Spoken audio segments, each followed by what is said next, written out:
querido amigo Chico Rodrigues, cumprimentando aos senadores, às senhoras senadoras, e agradecendo pela oportunidade, eu gostaria que este meu pronunciamento fosse considerado uma espécie de direito de resposta. Por isso, vou apresentar o inteiro teor à taquigrafia, acompanhado também da gravação a que vou me referir. Ontem, durante a longa exposição do voto do ministro Alexandre de Moraes, eu fui surpreendido com uma citação de Sua Excelência que se referiu a mim da seguinte forma: eu vou ler o texto e vou apresentar a gravação e o vídeo também. Ele disse, num determinado momento, referindo-se ao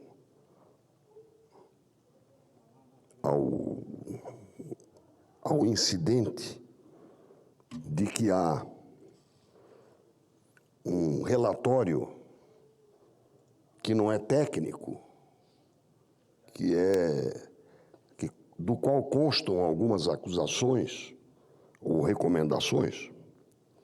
Repito, o ministro Alexandre de Moraes disse exatamente o seguinte: os relatórios a que ele se referia não consistiam em laudos periciais, eram pareceres com recomendações, não eram pareceres técnicos. Inclusive, um deles havia sido pedido pelo senador Esperidião Amin, aliado político de Jair Bolsonaro, ou seja, nada de questão técnica. Sim, o que pretendia era a unidade de desígnios para continuar com os atos executórios para descredibilizar as urnas eletrônicas, a Justiça Eleitoral e o Poder Judiciário. Ou seja, colocou numa sacola.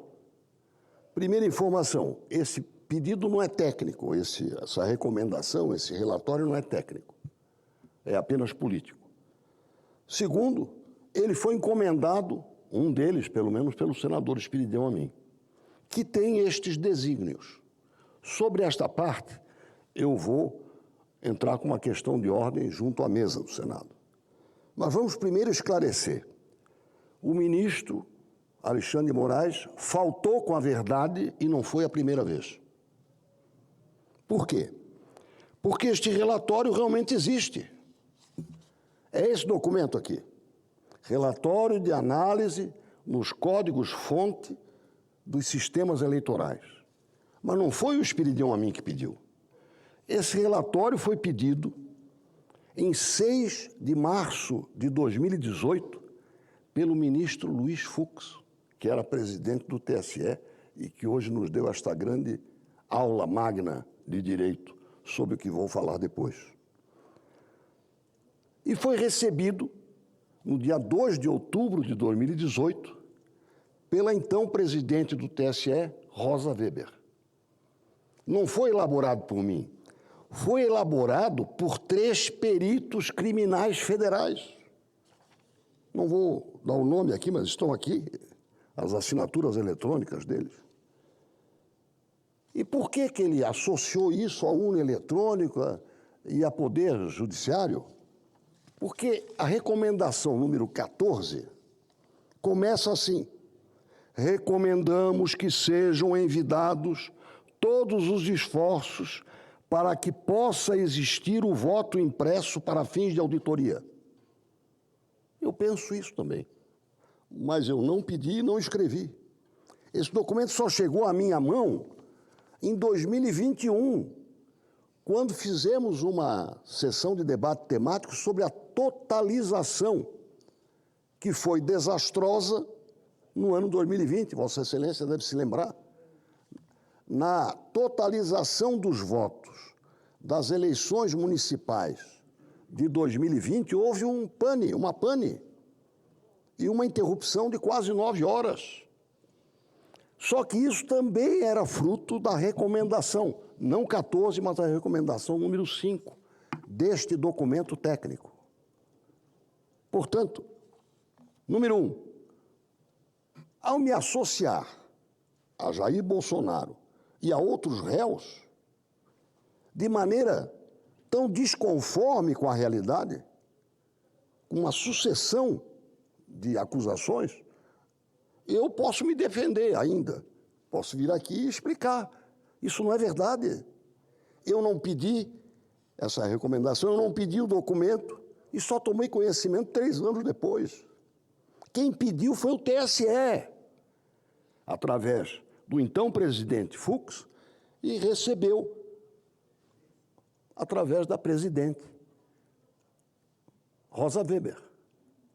Portanto, é assustador que no curso da leitura de um voto de 6 horas seja colocado esse jabuti. Olha, o que os réus dizem não vale. O que o mais grave, por isso que eu digo que não é uma vez só, é que no dia 30 de maio deste ano, eu fui testemunha de defesa do senhor Anderson Torres sobre este assunto e mencionei que havia esse documento. E quando fui dar a ideia do que era, ele, ministro Alexandre de Moraes, me aparteou, disse que não era esse o assunto que ele queria. Interrompeu a minha fala. Ou seja, ele não quer ouvir a verdade.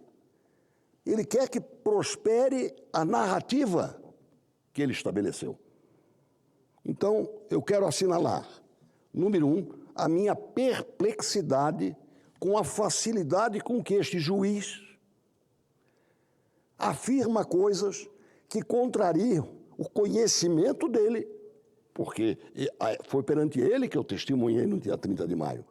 Ele próprio não gostou do conteúdo. Ele sabia, portanto.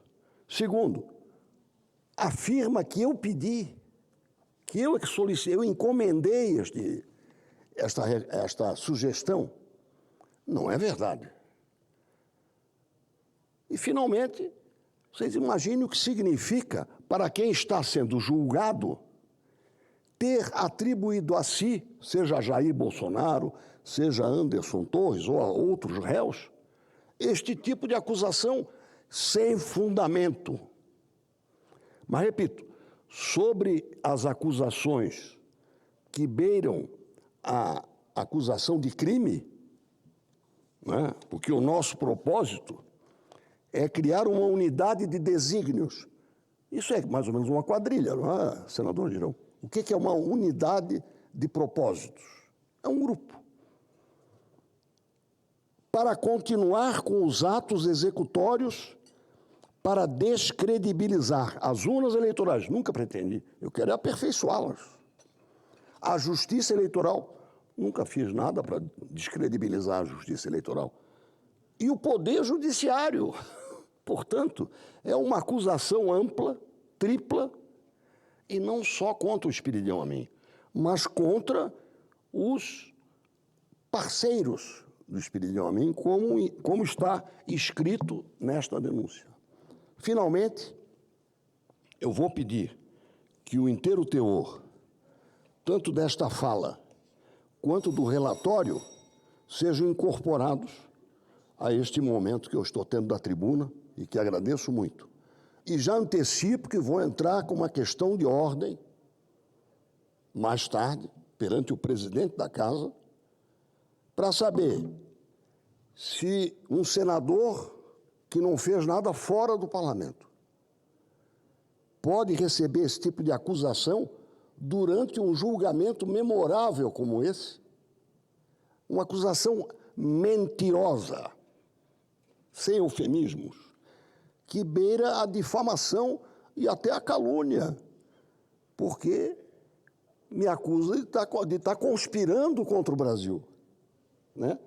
Uma unidade de desígnios para continuar com os atos executórios, quer dizer, já não é nem a fase preparatória, para descredibilizar e Santa Catarina, que eu quero aperfeiçoar, a justiça eleitoral, que eu sempre respeitei, e o poder judiciário. Como é fácil espalhar acusações e como elas são levianas e inverídicas. É isso que eu quero deixar registrado, antecipando que vou entrar com uma questão de ordem sobre o assunto no momento oportuno. Muito obrigado.